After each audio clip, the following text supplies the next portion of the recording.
Hi, Margaret Hefner here. I wanted to talk with you for a couple of minutes about how to be successful in a hybrid class.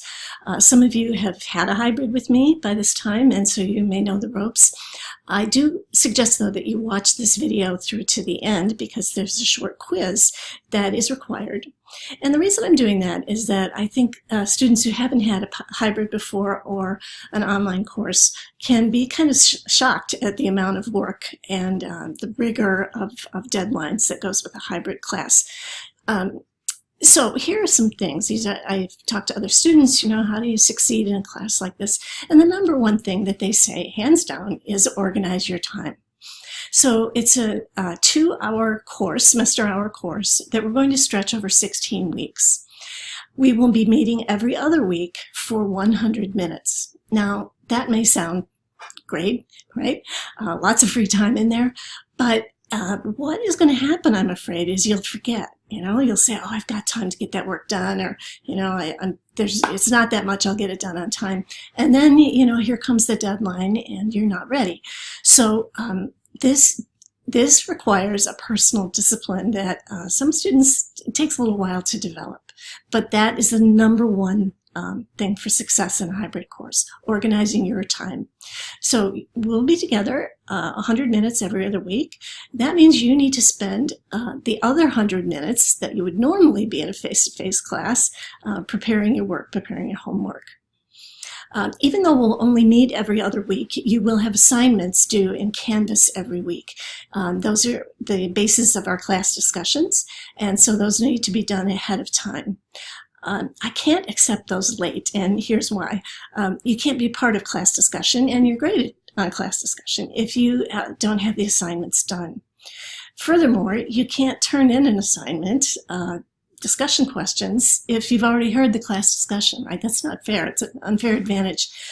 So I recognize that, crises happen and, you can't get things done all the time. So I'll accept 2 late assignments, but that's not very many over a 16-week period. So I really suggest you make a commitment actually to getting the work done for this class early and not coming right up to the deadline. Another reason for that is that I don't accept technological failure as an excuse for late work. So, networks go out. I understand that. Our batteries run out in the middle of work that we're doing, and I understand that. If you are working ahead of time, you'll have time to make up for those technological errors. Otherwise, you'll just have to come and say, I didn't get it done, and that's very, very frustrating. That's not why you don't want to be turning in work. So again, it's all about the schedule for you. I've been talking about Canvas, and some of you may be new to North Park, or maybe your professors have not been using it.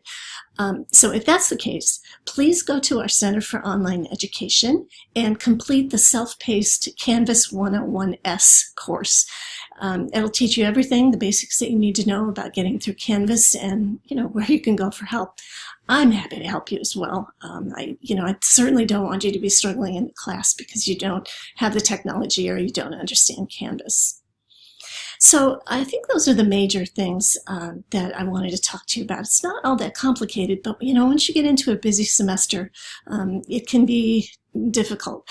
I suggest that you check Canvas every day. Certainly check your email every day, because that's how I will communicate with you during those long periods where I don't see you in person.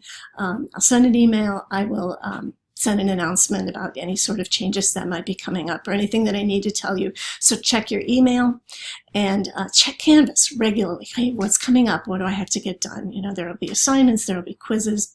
Oh, one other thing, you're going to be able to do a short presentation for the class on an influential person in American media history.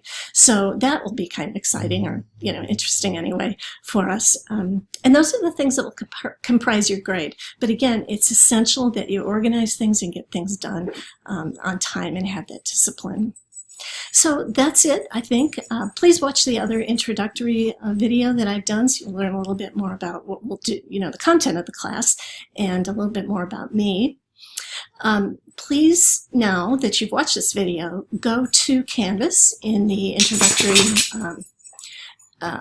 module and complete the short quiz. I think it's about 7 questions or something like that. But again, it's required because I want you to know what you're getting into before we get too far into things. So I look forward to seeing you very soon, right? Semester is almost ready to start.